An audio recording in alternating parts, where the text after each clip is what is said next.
It is Washington Football Live on a Thursday. I love the 9 a.m. hour. The second it hits, not only are we up, the music starts. The entire team is on the field, starting to go through warm-ups. We are getting deep into camp now.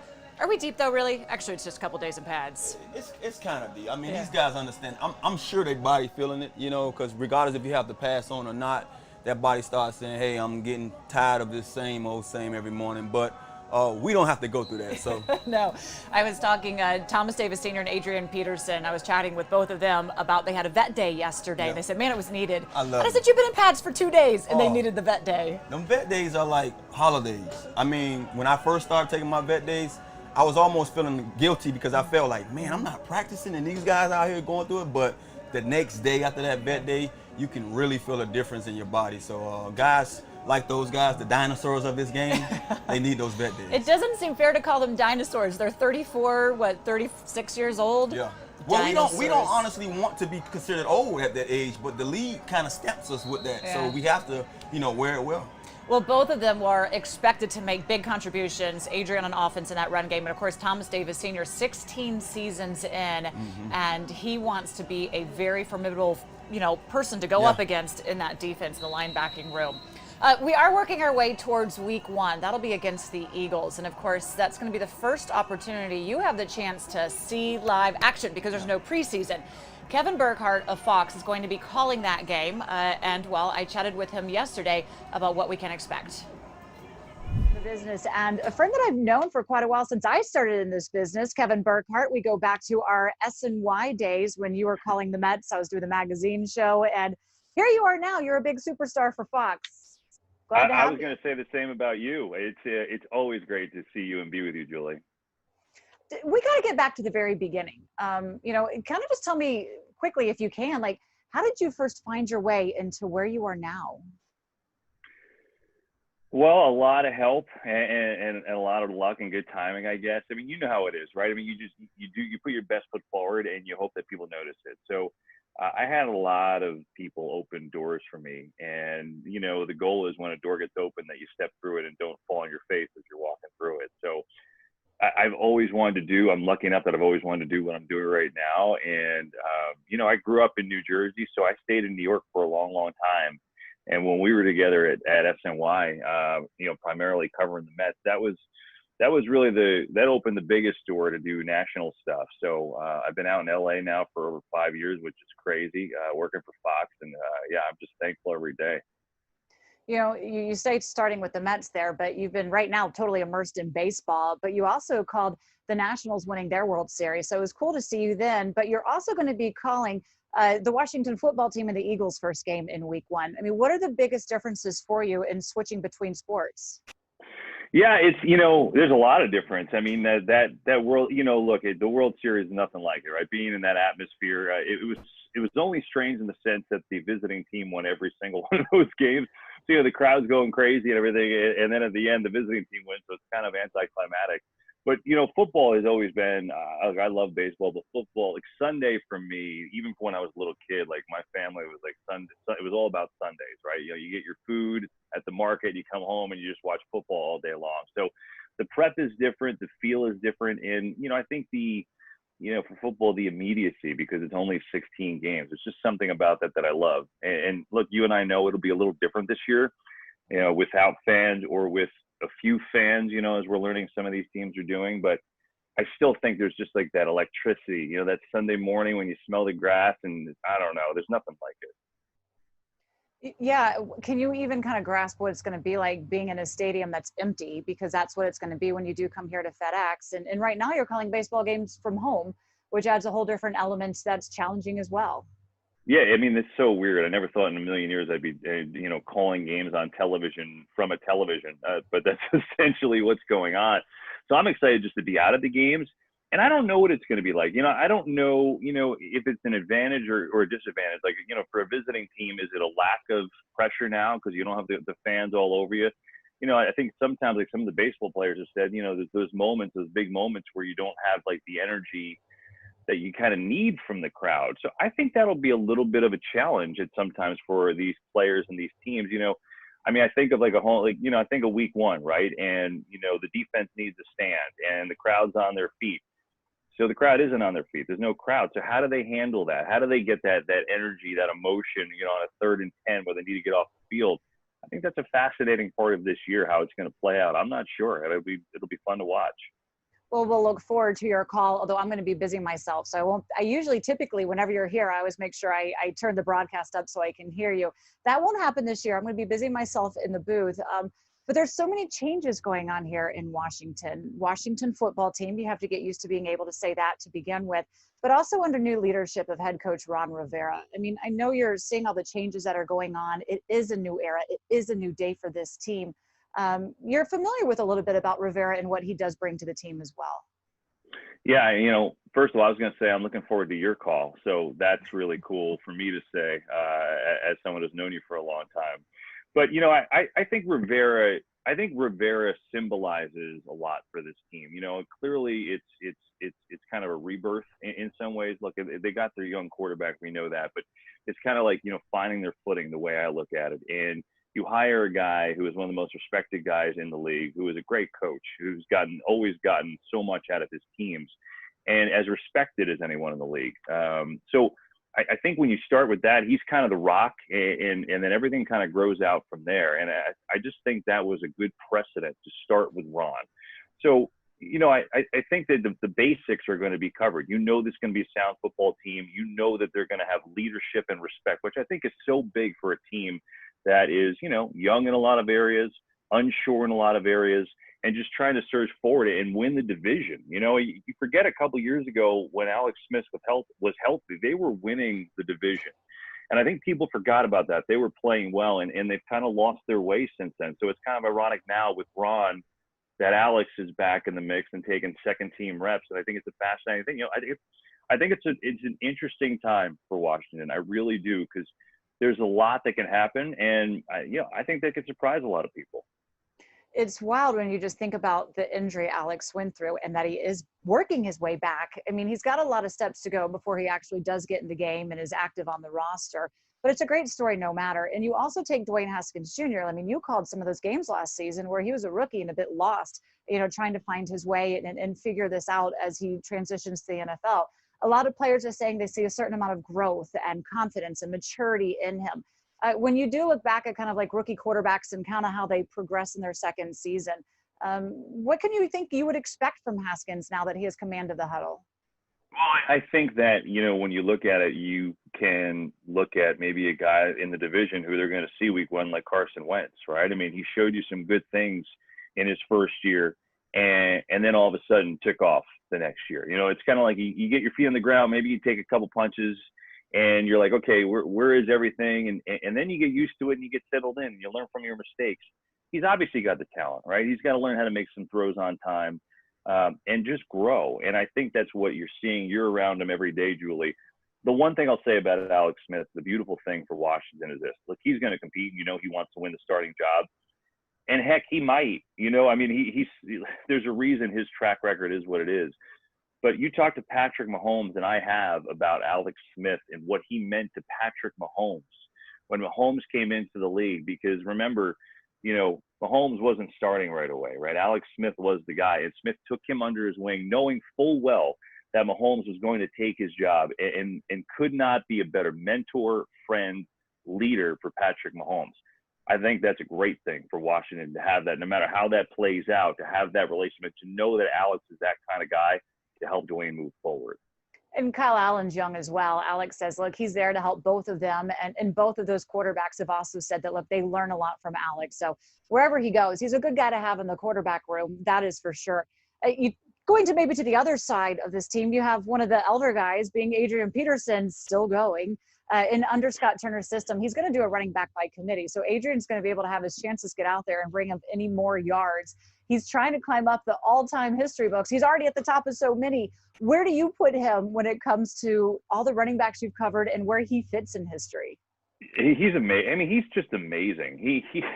I just don't know how in the world he still does it at the level that he still does it. And I think, just because of the normal age of running backs and the normal shelf life of running backs, if you will, everyone's just like, oh, come on, Adrian can't keep doing this. But I mean, you look at the fit shape that he's in. There's no reason why he can't keep doing this. He's proven that if he gets a little bit of blocking, he could still run and be, for the most part, Adrian Peterson that we know. And I think the most important thing is that they have an offshoot back. A secondary guy like a J.D. McKissick, who is a guy who is so versatile, who can be a wide receiver and a real threat out of the backfield. Chris Thompson used to be, that guy for a little bit, but they need that other guy because we all know that Peterson is not the big-time pass catcher out of the backfield. So you need him to do his stuff, his AP stuff, but you need that complement. And I think they have a couple guys who can fill that role. So, I expect AP to be AP for the most part. They give him a little inch, and he's still going to do his thing. He's still more than capable in my eyes. Yeah, we also saw Bryce Love getting in good work as he's healthy, not wearing a knee brace, getting out there. And then you have the rookie, Antonio Gibson, that's coming in as well. So it'll be, I like Love. fun to be able to I'm see. intrigued by him.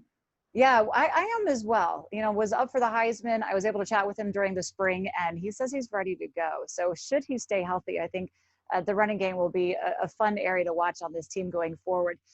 Before I let you go, any tips for me as I embark on this very new journey for myself? I'm just so excited for you. I think, of all that you bring to the table, I'm excited for you to get recognized for that. And, your knowledge is second to none.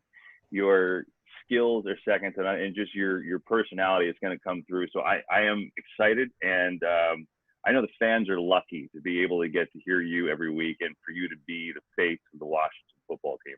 I think it's fantastic.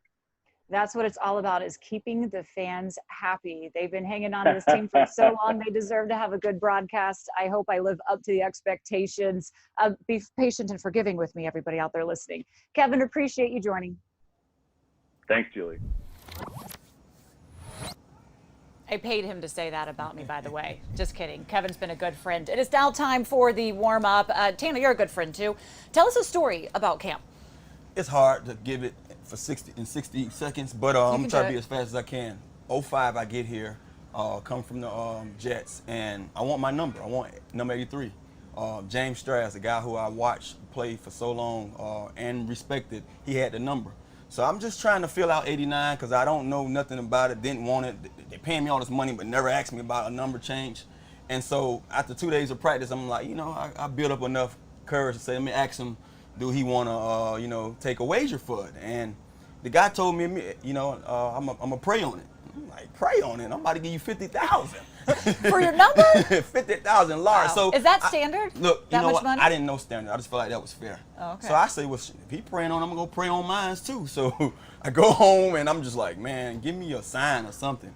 I'm not sure how long it took. Wake up the next day and I put the two numbers together. 83 that I wore with the Jets and in high school, and number 6 makes 89. And he comes back to me right before camp over and say, hey, I'll take the wager. And I'm like, I prayed on it. I like 89. Isn't that True funny story. what happens when you put your hands up? All of a sudden, you see the light. Oh, man. I'll never forget it, though. It was funny because he like, you sure? I'm like, bro, I prayed on it. Seriously, it works. I'm going to see if there's something that I have that you want. You can offer me 50 G's for it,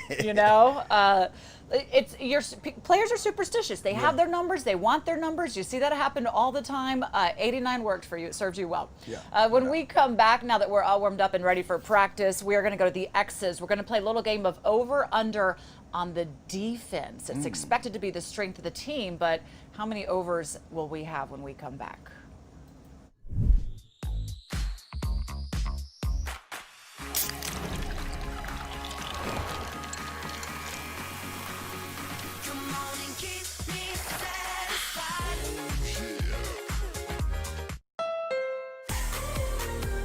This summer, get back in the driver's seat. Your Honda dealer is open and ready to get you into a new Honda today. Like the versatile HR-V or the fun-to-drive CR-V. Visit the Honda Summer Clearance Event and get a great deal from Honda, KBB.com's 2020 Best Value Brand. Get a great deal on the CR-V at the Honda Summer Clearance Event today. A moment of joy, a source of inspiration, an act of kindness, an old friend, a new beginning, some welcome relief. or a cause for celebration? What's inside? Possibilities. What we deliver by delivering.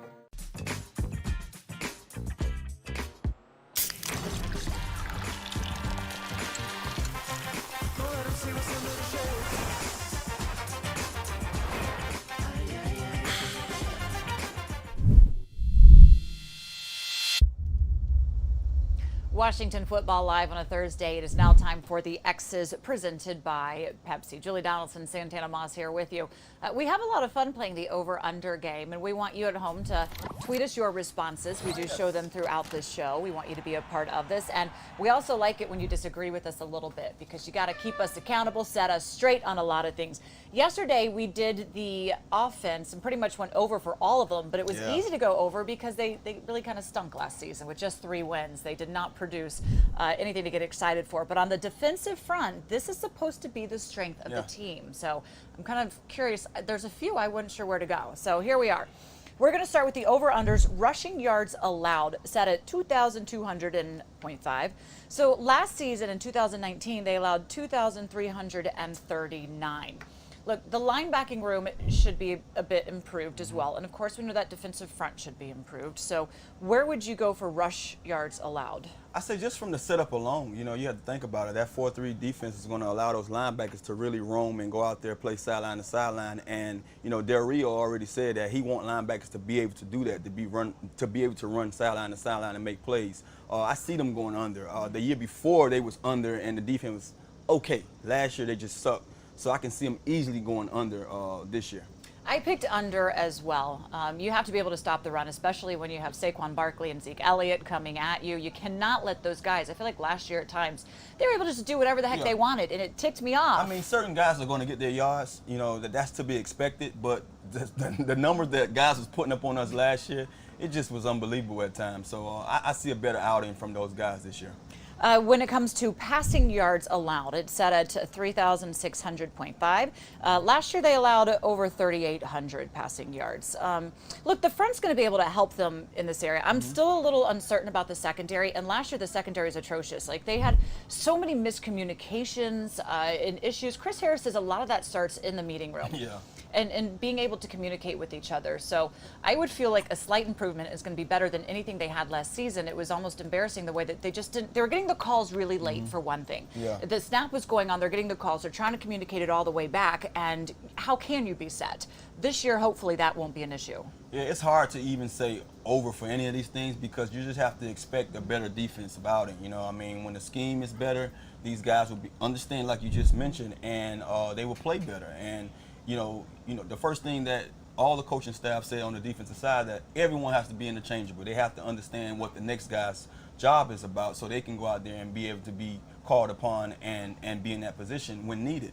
I just see a better performance as a whole. You can stop right now and ask me, because I think all the stuff is going to be a little better than what it was last year, but definitely under 3,800 something yards. I would under as well. Look, if we were talking about last season's team and the way that was set up, we probably would have gone over for both of these already. But it's easier to pick the overs when you just had 3 wins and there's a new staff and a new discipline in town. So going under as well. But when it comes to points allowed, atrocious last season. Again, 2019, they gave up 435. So we're setting the over-under at 400.5. Can we be better? Can we be better? You rank Hopefully. 27 as a whole. On the defensive side, you almost just know that this year, if you're going to do all those things that we just mentioned, obviously points, you can't score points and be good in those other areas. So you have to stop that also, and I see them being better in that category also. All right, I went under as well. How about interceptions? 13.5. They allowed 13 last year.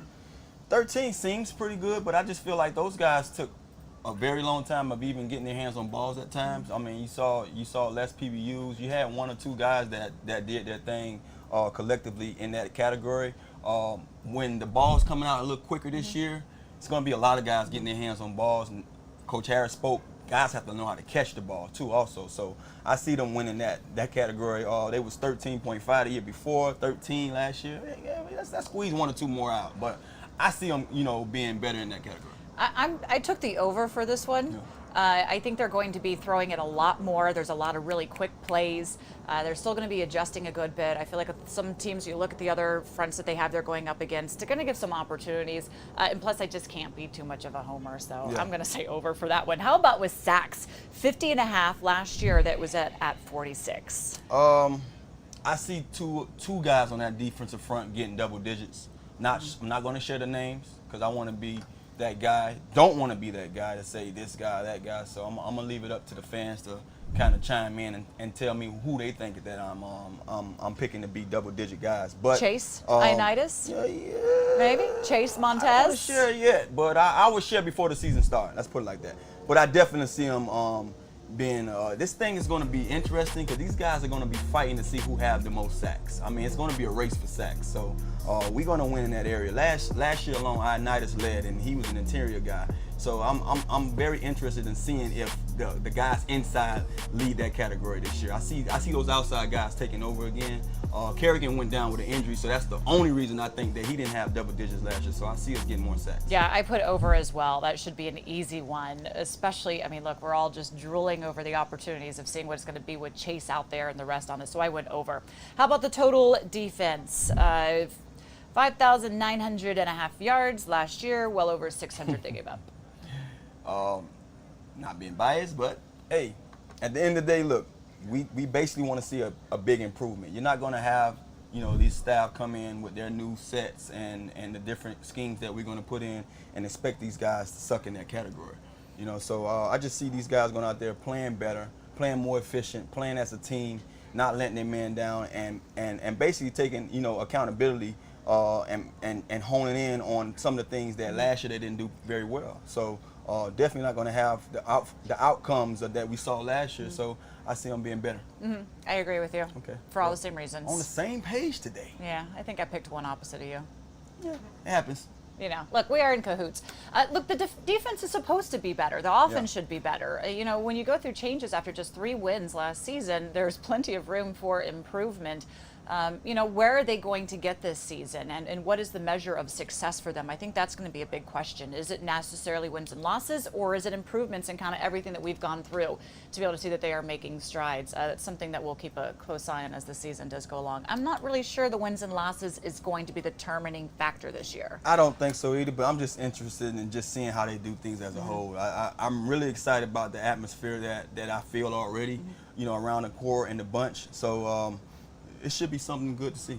We need more than 3 wins to celebrate. That's basically what we are saying. When we come back here, we are going to play a little game with Santana. I'm going to quiz him on how well he knows his own career, his own stats. I think this is going to be fun. Yeah, Stay with us. Can't wait. This summer, it's time to get back outdoors. Your Honda dealer is open and ready to get you into a new Honda today. Enjoy the sunshine in the family-friendly Pilot or the rugged Passport. Visit the Honda Summer Clearance Event and get a great deal from Honda, KBB.com's 2020 Best Value Brand. Get a great deal on the Pilot at the Honda Summer Clearance Event today.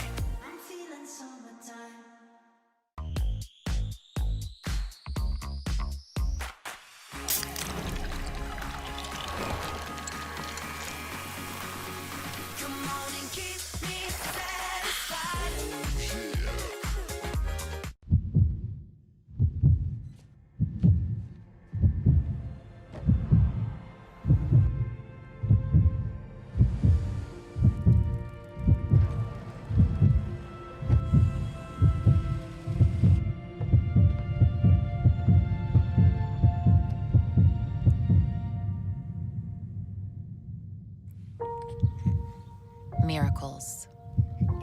What we deliver by delivering.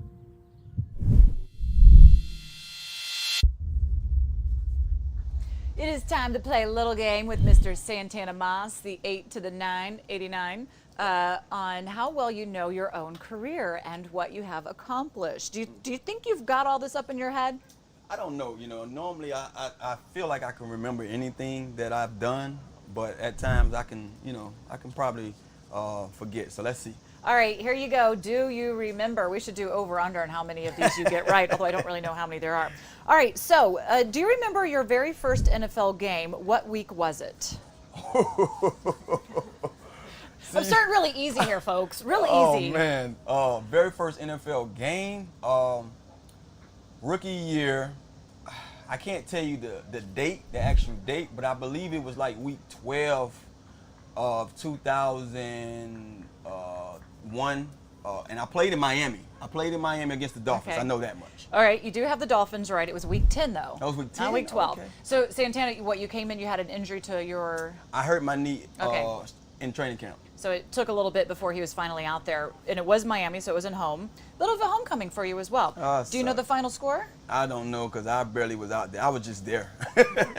I wasn't even a player. I was just in pads. 24-0. Do you know the stat line? I knew I'd have a catch. I was just there. I just told you. Yeah. I was just there. I mean, I ran a couple of deep balls, and my knee was just, like I say, I was just getting back into the thick of things. And trust me, that was a year that I don't want to remember, but hey, it goes down as one of those memories that made me who I became, you know? Is there something, like, typically that rookies walk away after that first game with a certain feeling? Do they have to, like, do they want to get that into the game sooner than later? Or? It's unfair for me to have to, use that as one of my memorable moments as a rookie, because I wasn't myself. I was basically out there, just came off a knee injury, and they threw me in the fire. Like, I want to see Santana Moss be him.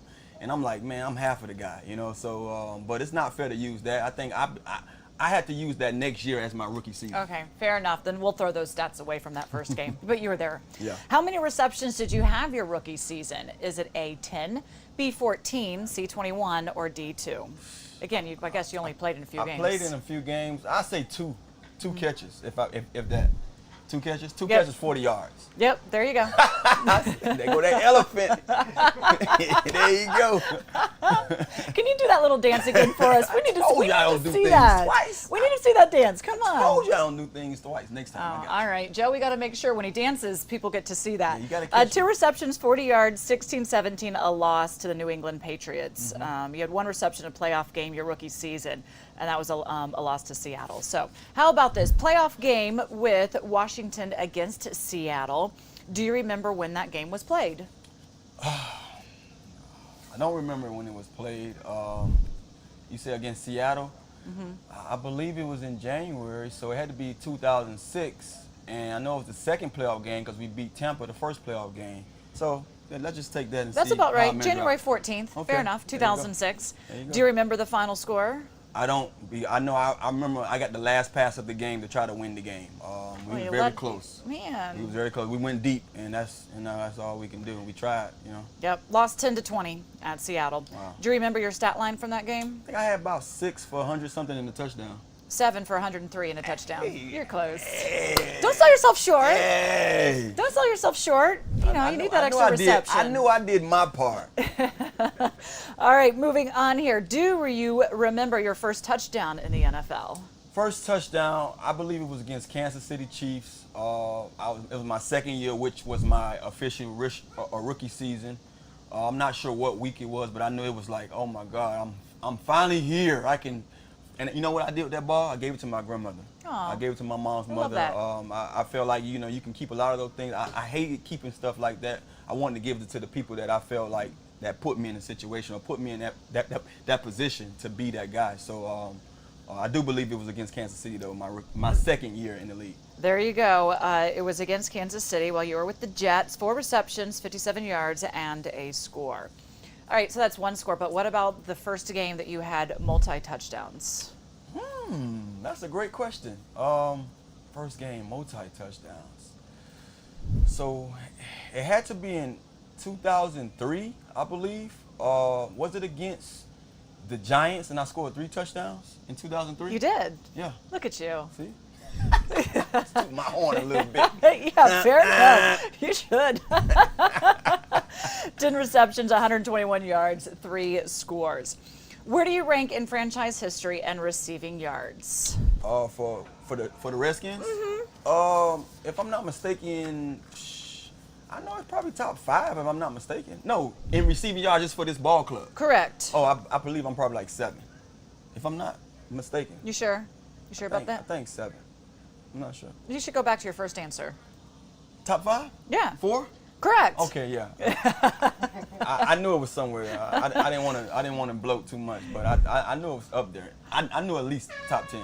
Art Monk leads the way with over 12,000. Charlie Taylor, 9,000. Gary Clark, just close to 9,000. And there you are, close to 8. And of course, Bobby Mitchell, over 6,000. Okay. I'm in a bunch. I'm a part of the game. We got to get your name in that Ring of Honor. Gang, I think gang. that should be coming up soon. Okay, there you go. Do you remember? I don't know how you'd ever try and get that game back on me, Man, but look here. I mean, that's why I get to drive this ship. Some of those things, like right here, and the other ones, I had to really dig deep for. So Yeah. I'm glad I made it. All right, and of course we know how you spin that ball. That was always fun too. When we come back, we're going to see what is trending now, taking a look at the NFC East and how they are shaping up throughout training camp.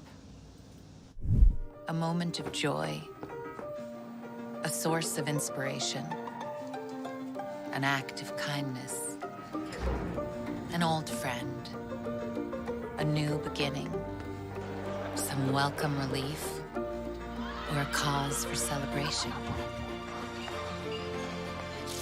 What's inside? Possibilities. What we deliver by delivering. This summer, get back in the driver's seat. Your Honda dealer is open and ready to get you into a new Honda today. Like the versatile HR-V or the fun-to-drive CR-V. Visit the Honda Summer Clearance Event and get a great deal from Honda, KBB.com's 2020 Best Value Brand. Get a great deal on the CR-V at the Honda Summer Clearance Event today.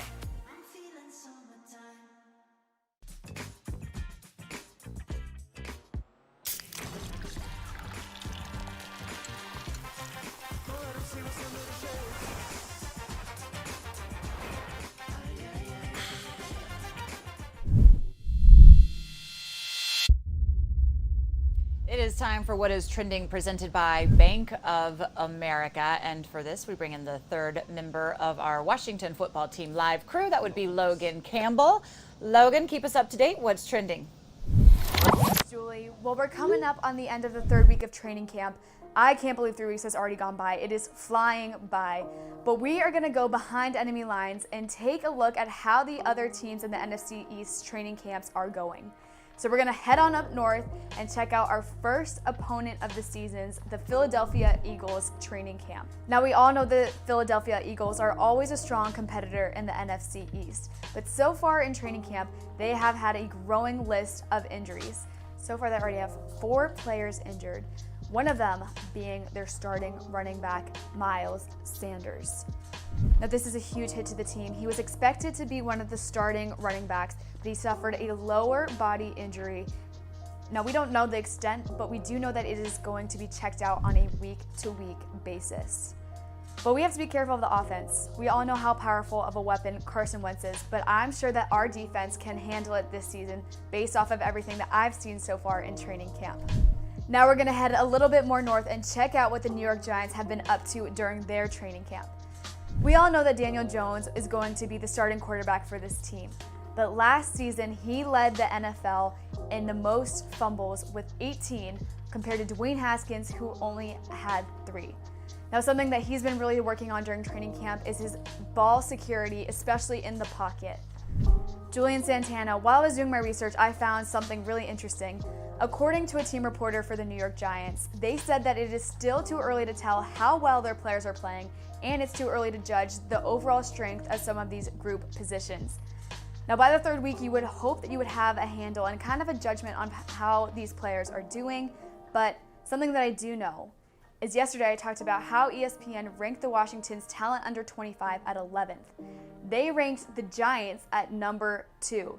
So we're going to have to look out for the young players like Daniel Jones, Saquon Barkley, and defensive lineman Dexter Lawrence. But, I think we got it under cover. Now we're going to head down south to Dallas and check out what the Cowboys have been up to. Some of the biggest news out of Dallas this week was the season-ending injury that Gerald McCoy had. Now, something interesting to take note of is in McCoy's contract, it states that if he had a quad injury, he could be released from the team. And that is exactly what happened. And this is a huge hit to the Dallas Cowboys defensive line because he was supposed to be the biggest asset to this defensive side of the team. Now, a similar situation is happening down in Dallas like it is up here in Washington. They are operating under a brand new head coach. And according to a team reporter down in Dallas, he said that the practices have been at a much faster tempo than they have been in seasons past. So Julie and Santana, it'll be really interesting to see how this Dallas Cowboy team plays under a new head coach. But we're gonna bring it on back home to Washington and keep you up to date with everything that has been going on at training camp. Something that we've always talked about is how much depth that this team has. And the practices have been at a much faster tempo than they have ever been.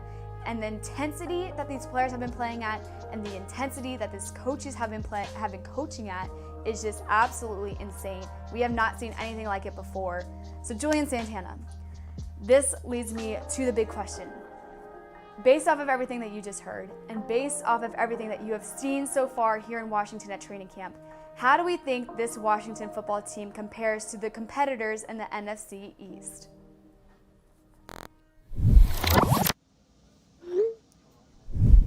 Thank you, Logan. You know, we're sitting here trying to figure out when the last time you beat a team in the division. And we have to go back to 2018, which we beat the Dallas Cowboys and the Giants. But man, it's bad that we're all sitting here having to rack our minds going, it's been terrible lately. I don't see that trend continuing this season. Yeah, that's horrible, and that's something that we probably have to take advantage of out the gate. You know, we have a divisional opponent, you know, in the Eagles that has had our number many years. So we have to take advantage of that, and I'm pretty sure this coaching staff has been barking at these guys about that. Yeah, you have to get that first one for sure. The Cowboys are going to be tough this year, I think. They're Everyone's really gonna going be to tough. test, yeah. I think everyone's going to be tough, but I like the circumstances because everyone really has, you know, equal playing field when it comes to just what's going on. And if you pay close attention to what's going on in camp, man, that's why I hate to have these situations occur because you're seeing all these injuries. And I'm seeing so many numbers. You know, I'm sitting there seeing guys go across the ticker just going down with knee injuries and soft tissue issues. So I'm just hoping, I'm going to knock on wood, that we can get that cloud from over us, because we had that cloud over us plenty of years, and I don't want to speak it into existence. So When the year that they had the lockout, they had a dramatic increase in the soft tissue injuries because they weren't having the mini camps, the OTAs, they weren't in football shape. So when they finally did go back to football, guys were going down left and right. That is why they've been taking a slower approach to camp here. Took a couple of weeks before they put on the helmets and the pads, hoping to be able to prevent that because they haven't had the opportunities to be out there. All right, so here is certainly hoping that they will do better in the NFC East than they did last season. When we come back, we're going to tell you what's on tap. Knock on wood.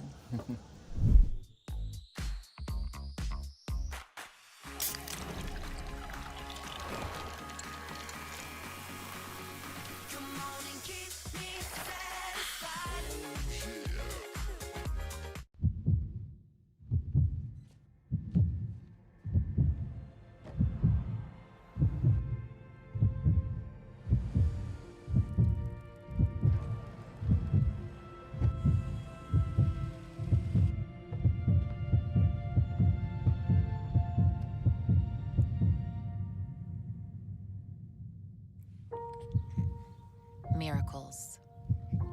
What we deliver by delivering. This summer, it's time to get back outdoors. Your Honda dealer is open and ready to get you into a new Honda today. Enjoy the sunshine in the family-friendly Pilot or the rugged Passport. Visit the Honda Summer Clearance Event and get a great deal from Honda, KBB.com's 2020 Best Value Brand. Get a great deal on the Pilot at the Honda Summer Clearance Event today.